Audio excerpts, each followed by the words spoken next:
که تشنه لالاییم من که جون میدم برایت همدم تنهاییم من همیشه کودکم آغوش تو جای من است من اگر خوبم دایت پشت دنیای من است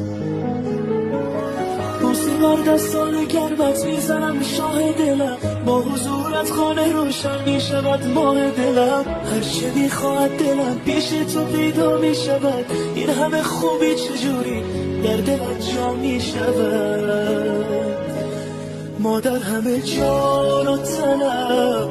شوق نفس کشیدنم به موی تو قسم تویی دلیل زنده بودن مادر همه جان و تنم